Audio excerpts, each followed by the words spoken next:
First, we want to start with a little bit of recapping last week's. The people who were here, anybody have any questions from last week's lecture, or did you guys understand what we're talking about? No questions. That usually means you are just waiting on. It's too much.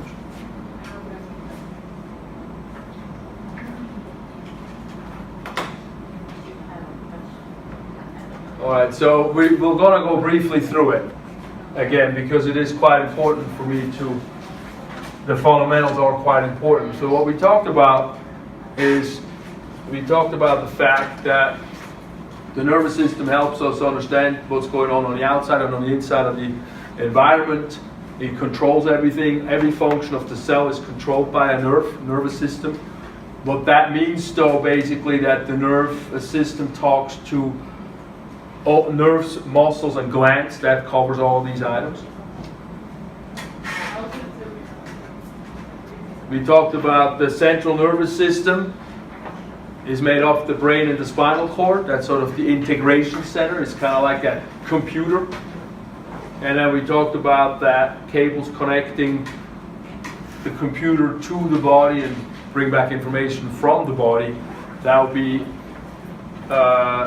described in the peripheral nervous system, and we call that the PNS. The central nervous system, we also call that the CNS. And then we talked about the basic functioning of this nervous system, where a receptor somewhere in or outside of the body detects something. Like here, we have a poke on the finger, so it hurts. So nerve feeds back in to the spinal cord and says, "Ooh, that wasn't comfy. We got to do something about it." And so we have a receptor that detects something, a change. It sends a sensory impulse to the cord or the brain to interpret what does that mean. And if it hurts, ouch, that means we'll want to pull it away. We don't want to push into it. And so we understand that we need to send information out from the brain or the spinal cord to something that makes a change. Here's a muscle that can retract the finger, so it's not being poked on anymore. So that's that basic functioning. You remember that is the basic functioning of a negative feedback mechanism. It's always the same. You have something that's happening and you need to have a reaction and answer to it.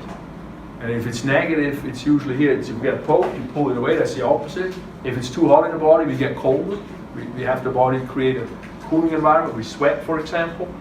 And then that's a reaction, but that reaction is the opposite of what the stimulus is. So it's called a negative feedback system. Basic functioning of the nervous system. It's not always, too cold, we're going to sweat making it hot. It's more complicated, but it's still information in, integration, information out. The information in, we later on learn, is going to be called sensory information. The information out is called motor information.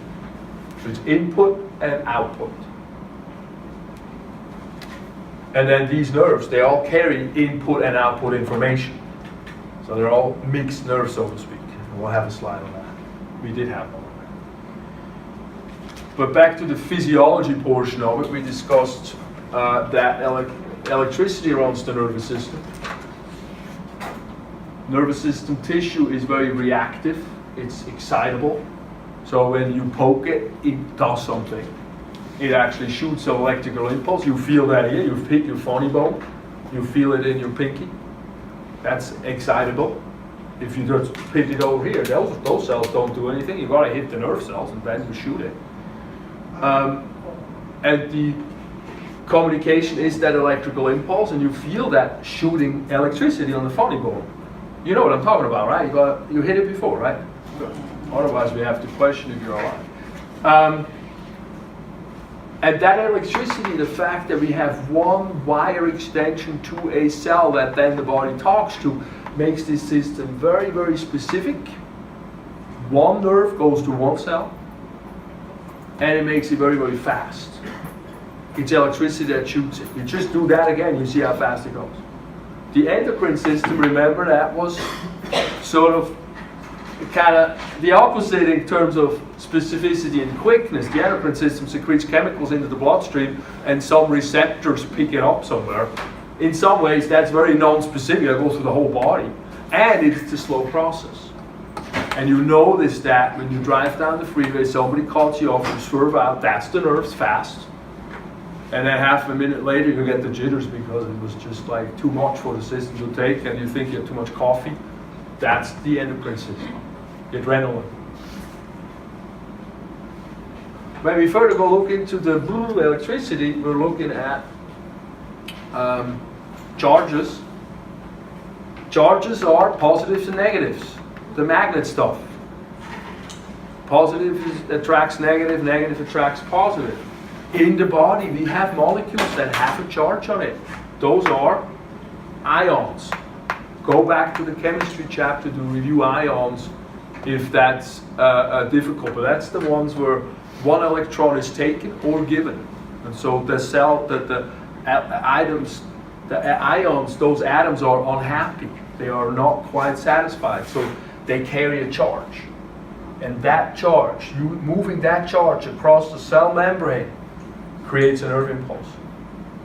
Everything else is understanding that. Because we can take a charge from the outside to the inside on a cell, or from the inside of the cell back to the outside of the cell. And that movement of that positive or negative is electricity. When you stick your finger in a wall, it's the electrons that do the electricity there too. It's just much, much heavier, many more. And then that's where we brought on that positive attracts, likes, repels. That's the magnet. So that means in a body, those are the ions. The positives want to go to where it is negative. The negatives want to go to where it is positive. And so if you just put negatives and positives into a solution, then everything disperses and all the positives and negatives are hanging together and they're making it all nice and balanced. But if we put a wire, a boundary around something, a cell membrane in the cell, and nothing can cross, we can play with that positive and negative charge nicely. So we're going to do that in the cell. And that's a nerve impulse when we do that. So we can bring all the charges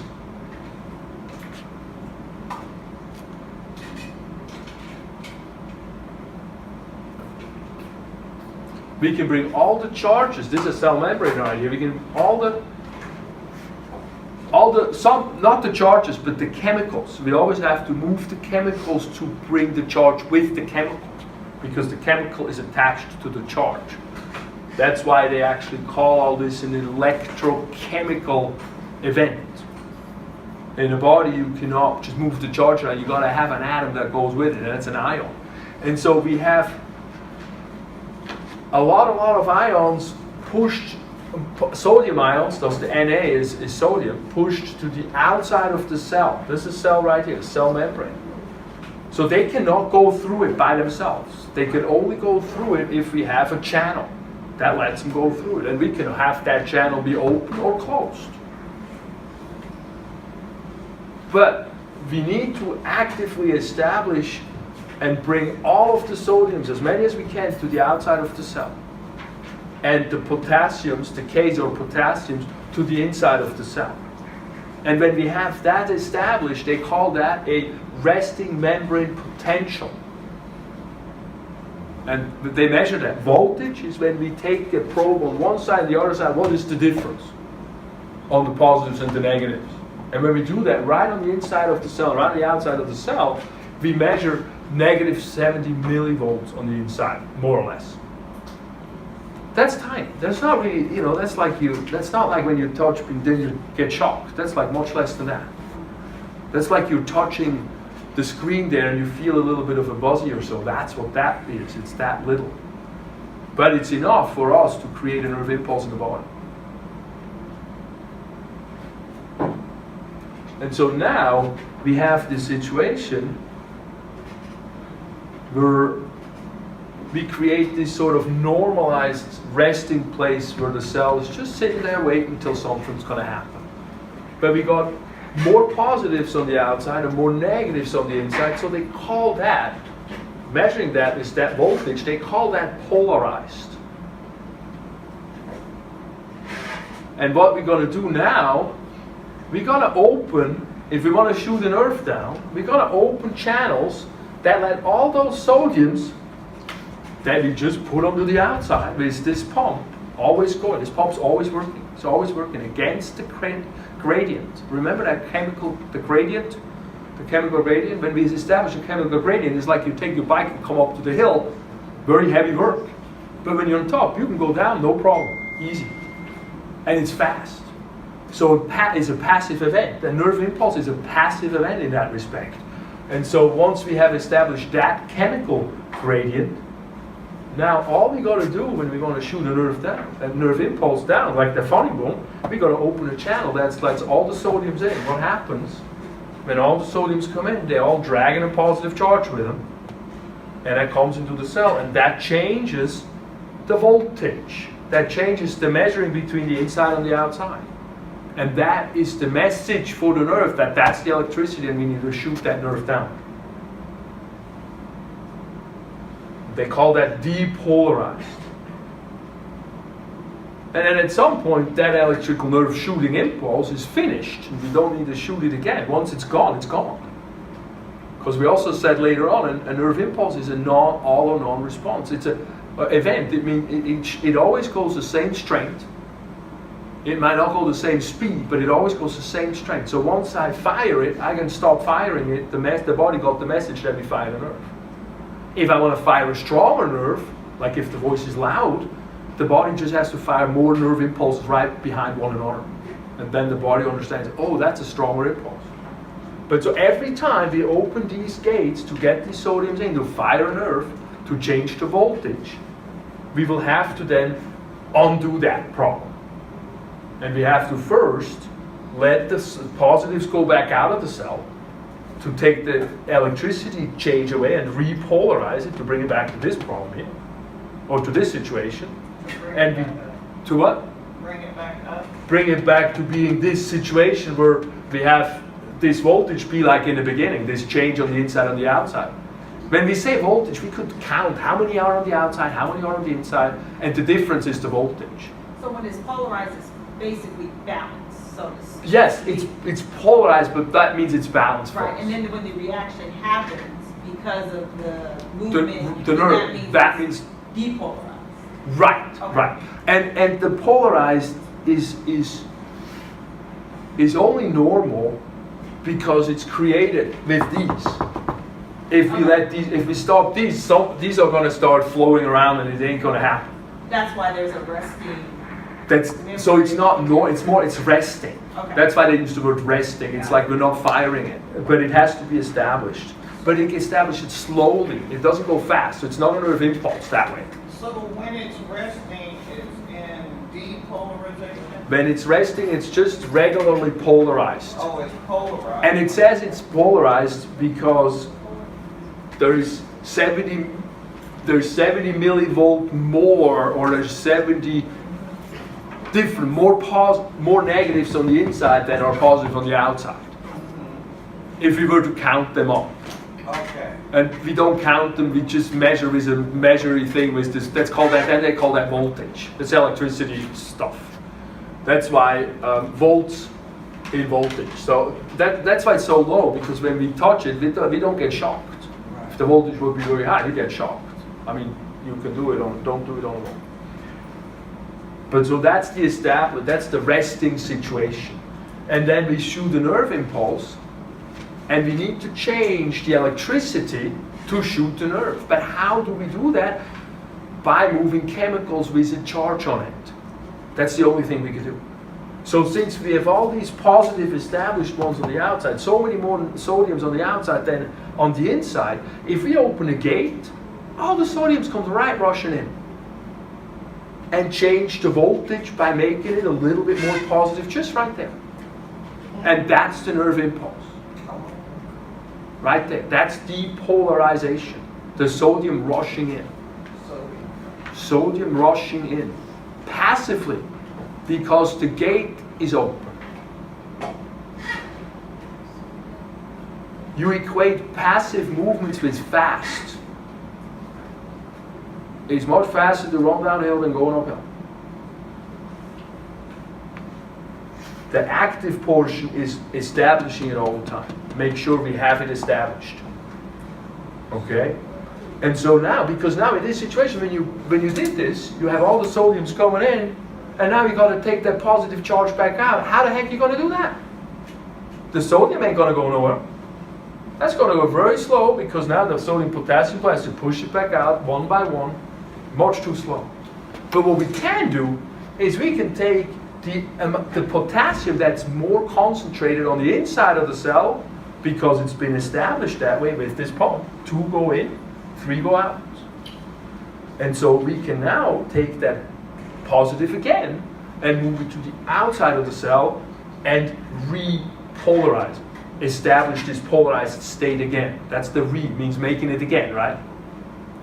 Is that what you talk about when you say it kind of follows the gradient, the chemical? Yeah, the chemical gradient Right. is this stuff. Okay. The electrical is what happens with the charge. Right. The chemical, the electricity goes with the chemical. So we have a charge on the chemical, so in order to move a charge, we got to move a chemical. And now, well, after this, it's really messed up. You got all the potassium on the outside, all the sodium on the inside. What are you going to do? You're definitely not going to fire a nerve impulse. You now go to work and you reestablish this puppy with this machine. They are all around, these sodium potassium pumps. They're excellent. And I think that's it. You just learned the nerve impulse. See down here, this is the same description again, a nerve impulse. Down here, this is the graph that shows us that's that spike in voltage. That's a voltage here. That's that depolarized, go from negative to positive. And so this here is when the sodium's open. Let me actually show you on the next slide because I like this better. Look at here. This here is when the sodium goes into the cell. It has an arrow. The potassium don't go nowhere. It's closed. The gates are closed. So that's when all that positive comes inside, and it actually goes from negative on the inside to a positive millivoltage. So that's why they call it depolarization. It decreases that polarity of negative 70 to a little bit above the 0 point. And when that happens, when we get high enough, the sodiums will close and the potassiums will open and drag that positive charge back out and goes back to negative. And it comes down. And it goes actually a little bit further down. They call that technically hyperpolarization because these potassium gates, they close very slowly. But that's just a detail. That only has to do when we want to fire a nerve impulse one after the other fast. It makes the period a little longer when we cannot fire a nerve impulse. And they call that a refractory period. It's a slight comment. And then this here is the sodium potassium pump right here. That's that pump where 3 sodiums go to the outside and 2 potassiums to the inside.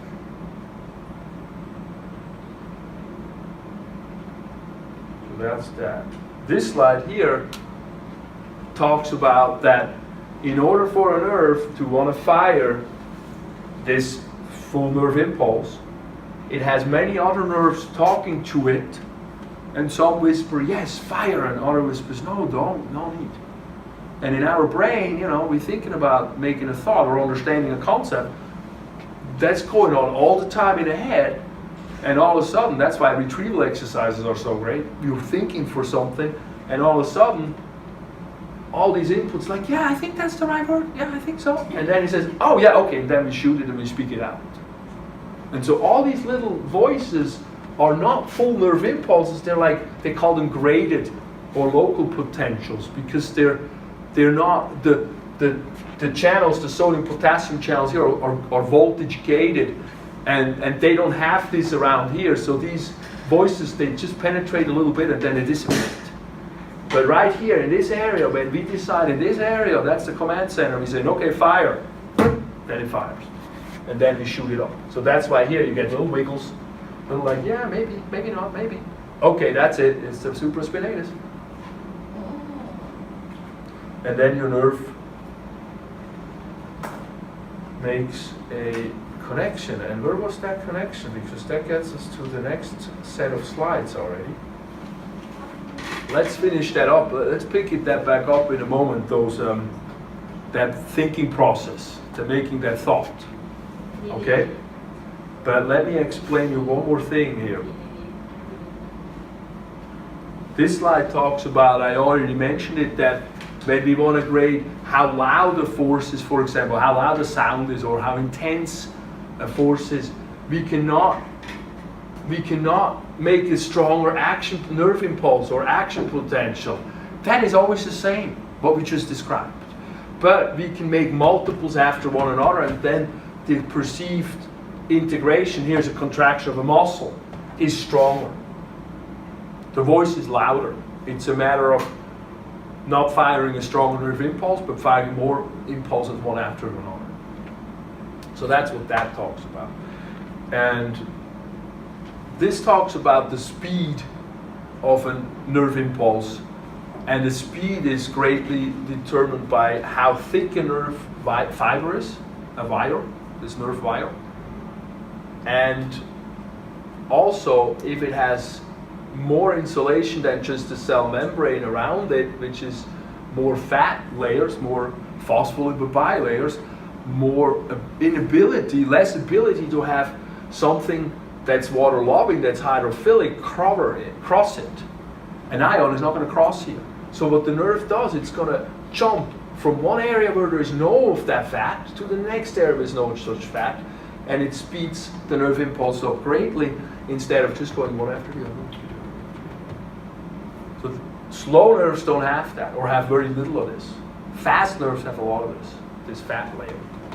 It's called the myelin sheath. See here, myelin sheath. Like pain fibers don't have much of this. They can be slow. You just have to pay attention to the pain, but in order not to fall, to balance out, that has to be fast. They have a lot of those. The proprioceptive fibers have a lot of those. So I think that's kind of cool. They call it saltatory conduction. It's like jumping. Salto, it's from jumping. I know. Not all of them were that boring. So then that is where we stopped the other day. That brought us to the neuroanatomy. And we were talking about, we have a couple of different types of nerve cells in our nerve tissue. We have some that are the nerve cells, the neurons, that conduct an impulse, which is what we just described, that nerve impulse. But then we also have some that provides the neurons with nutrients and physical support, or part of the defense system, or those are also part of making that insulation, that node of that myelin sheath. And those are collectively called glial cells, or neuroglial cells, which means glue. And then individually there's multiples. There's an astrocytes, there's a Schwann cell, there's a microglia, oligodendrocyte, there's a few different types of them. The nerve cells, the neurons, the actual functioning, so to speak, in terms of sending an impulse functioning cells, are not known to divide. They're known to not regenerate, except that is not completely true everywhere. But the glial cells do divide, so they are not living your entire life. But you think about a nerve cell in your head lives your entire life. That's, I don't know. Again, it amazes me actually. It's not that important. What's important here is that there are many different types of looking of these neurons the way they look. So they can look this way, they can look this way, they're big, they're small, they're all different varieties. Structure dictates function. So we need to do something, we gotta make a piece that looks that way that we can accomplish that. That's like a heart and pump. That makes sense when you look at a heart and you understand it. It's the structure that makes that happen.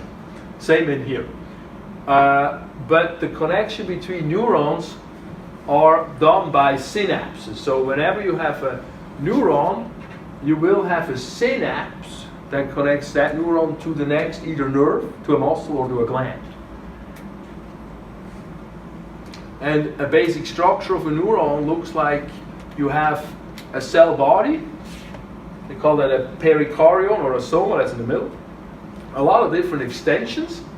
They're like tree branches that from the body off into space. They are called dendrites. They're receiving ends. So those are the ones that have these little impulses going. Fire it, fire it. No, don't fire it, don't fire it. This is a really complicated muscle. There's a lot of extensions. Up to 1,000, look at that. And then on the other side of the body we have an axon, and that's that long cable-like nerve fiber. When we talk about a nerve, we talk about the funny bone nerve. We really only talk about this. We don't talk about the cell body or the dendrites. So this is a long extension that shoots the nerve impulse. This is really what does that electrical shooting that we talked about, the axon. And an axon would be as long as from here to here. Be up to a meter, up to 100 centimeters long. So those are the parts of a general neuron. We describe the synapse, we describe the connection between a nerve and another nerve or a muscle or a gland. And we have on one end the presynaptic, pre means before, the presynaptic neuron that comes up and attaches to another, let's say here's a neuron. And then we have a gap in there that it has to span. Here it's called a synaptic gap. And that's where they secrete their neurotransmitters into. Nerves secrete a chemical at the end of their nerve, and that's a neurotransmitter. So from that perspective, it's kind of like that endocrine system, except the endocrine system, the gland secretes the chemical to the bloodstream. Here, the nerve secretes it into a space that then on the other side of the space, we have cell receptors on the postsynaptic neuron. We have cells receptors that pick up that chemical, and then they determine what happens as a result. So is the synapse, it's a structure? The synapse is a structure from one nerve to the next nerve, or to the gland, or to the muscle. Okay. So let's say this is a nerve and this is a muscle. Uh-huh. We wouldn't call it postsynaptic neuron because it's a muscle, but it's the same concept. And so what you have the acetylcholine in muscle contraction, the neurotransmitter is acetylcholine that goes into the space, and it has to swim across and attach to the receptor, and then the muscle will contract. When you have a situation with that, always the receptor determines what happens, not the chemical. Because you can have chemicals that have different effects depending on the receptor go on to. That's and that can be your GABA, that can be your a whole consciousness, serotonin, your norepinephrine, your endorphins. Those are all these neurotransmitters that does that. I know, and the neurotransmitter is made up in the center in the cell body. So if you have a neurotransmitter that's secreted down here, the cell body's up here. So the neurotransmitter is always made up here and has to travel down to the end. So it's pretty crazy. That's what I just explained there, basically. And now this goes back to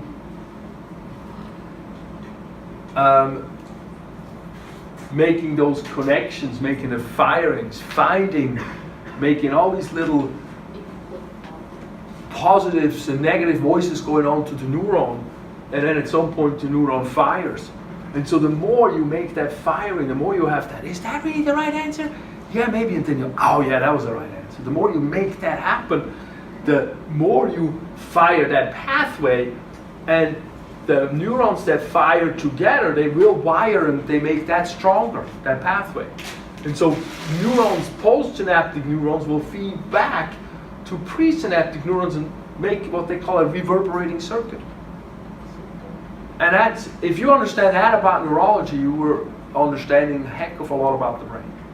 Because that's basically, right here, neuroplasticity. Because it's about the pathways we make in the brain. So normally we have a pathways make. Let's say you have a new skill we learn, we make new pathways. We practice the piano. That's why you practice a little bit every day. You get stronger. You can do that piece of music or whatever it is. You don't like it. If you don't use it, it's going to get less strong. That's good. We can get rid of some bad habits. That way, you can't just suppress feelings. That don't work. But we have another problem that comes up with that. But we can change and reform our brain that way. And the fundamental of that is right here. Neurons that fire together, wire together. If you go to a neurologist and you tell him that and he has like no clue you're talking about, you can test him that way. Because that's on one of the TED Talks in the back of the booklet is the positive psychology guy, Dr. Seligman. That's a fantastic talk. I just listened to it with my mom. And it talks about, psychology these days is not just like, oh, you got schizophrenia or you got to drug you up or you're too obsessed. And it's about the life experience. How can I, make it better? And then it talks more about purpose and stuff like that. And purpose, be here for others, and not just your own self-fulfillment, your own pleasure. And so it's very interesting. It's a good one to listen to because the culture does not want to really deal with that because it doesn't sell. So is that the same as like on Channel 9, there's a doctor that helps people who have ADHD instead of taking the medicine, he redo their brain and they don't have any more problems? That's a lot of that. A lot of that. They did. There's a book, "You Are Not Your Brain," by two guys from UCLA, I think, and it's used for obsessiveness thoughts. And they did a study in England, just telling the patients how the brain works. That you are not your brain. The fact, we're going a little bit further there. That you're not your brain means you're your forehead. That's your consciousness. The inside is not conscious. It's like drives and feelings and I want this and desires and it's the forehead can talk to it like a child. And that understanding that you are not your brain. You're your forehead, but you're not your brain. That understanding helps us slowly think different about things like obsessive thoughts and stuff like that. And so that helps more, a same amount or more than medication, having that piece of knowledge. That's what they start. Or just slowing it down. Well, and with ADD, you got to slow it down. And to learn how to organize. That's what ADHD really is. It's just being more organized. And we have a problem. We have digital dementia. The fact that we don't have to memorize phone numbers makes us demented. Because memorizing phone numbers is a fundamental work of learning how to memorize. And not knowing that makes us have a problem. Because then we don't know how to memorize other things either. And so that's what they talk. And the other thing that I thought a lot, and it comes out more now too, is the push notifications disrupt our thinking. And that constant disruptions makes us not be able to go deep in thinking, and so you will probably not going to get a Carl Jung thought coming out of that brain, because it's got to go deep. Like they use him as an example because he will go isolate himself for 3-4 weeks at a time. Whenever I drive by there with the train, I still try to find a place, but I haven't found the tower yet. But it's not that far where I grew up, and so he would go there. There was no cell phones. No, nothing phones. He would just build his tower and have lamenting thought and be lost in thought and come up with these thinking things, and that's what it takes. And we don't do that as much anymore. FOMO, fear of missing out. I think it's empowering FOMO, right? to know that you can build pathways. Because some things don't come naturally, but just have the knowledge that you actually can build it by putting forth the will. Oh, I think it's wonderful. I think that's really powerful. It's really powerful. I mean, my partner learned about neuroplasticity. That's probably why I put that up. I mean, if you have an anxious thought, you have more anxious, you get more panic, you get depression, maybe more anxiety, more pain. Don't we know that getting up in the middle of the night and can't go back to sleep? There's one meditation that I think is fantastic. It's by Andy Pudikombe, but it's not him. It's just a Zen way to noting. Like if you sit there and you focus on your breathing for 5 minutes and you count your breath, 1, 2, to 8. You repeat at 1. And as soon as you're lost in thought, by meaning you're like counting up 20, and then you're like, oh shoot, I thought Should have been at 8. Or you just don't count, and you're like, oh, what was that about? And then you got lost in thought. And then you say, is it a thought or is it a feeling? Just to yourself. It's a notating. What was it? Check mark. Thought or feeling. Second question. Was it pleasant, unpleasant, or neutral? Third question. What's the feeling behind it? Anger, frustration, pleasure, joy. And by then, that thought is down the river. And then you can go back and think. And I try to do that. It's not that easy, but it really, really, really helps with controlling anxiety. It helps me. And I hate myself, because when I don't do it, I feel it coming back. But when I do it for a few days, it's good. And we can, of course, be taken into a positive. You smile, you look and feel good. Others see you smile, they mimic you smile, they look and feel good. That's the same, but the opposite way. Positive or negative. It doesn't have to be bad. How to be happy. Let go of what is gone. Be grateful for what remains. Look forward to what's coming next. It's unfortunately we shape our brain. Nobody else does. Good, so that's pretty much it. This one talks about the brain is really delicate. We don't want too much stuff that we don't like going into the brain. The blood brings a lot of stuff, and if we swell up a brain, we have a skull, that will be a problem. The brain will explode or implode. So we have specific glia cells, astrocytes are called, they glue around the capillaries that go through the brain, so only specific substances that we want get through those junctions. So the brain is very specific what's going to go in and out of it. So that's called the blood-brain barrier, or BBB. And here is the terminology for, when I talked about the basic functioning, where you have a receptor and then you have a nerve information going into the body. That's a sensory nerve. We often use red for that, I mean blue for that, and that's sensory nerve, but it's also known as an afferent nerve. And so that goes into the brain, that's where we see something, into the spinal cord and to the brain. And since those come in, they go up. Afferent, A is for ascending. That's how I remember it. And then you have the other ones, once you decide what to do, with the situation that you see. Look, you saw somebody, it's like, oh, I saw a glass of water, I want to have it and drink it. So then we have a motor nerve, we're doing something, the motor gets started, going to a muscle here in this situation, contracting the muscle. That is also known as an efferent nerve, and the word E stands for, in my world, in my head, stands for exit, that way I remember it, E for exit. Efferent nerve, it exits the brain and goes to the muscle.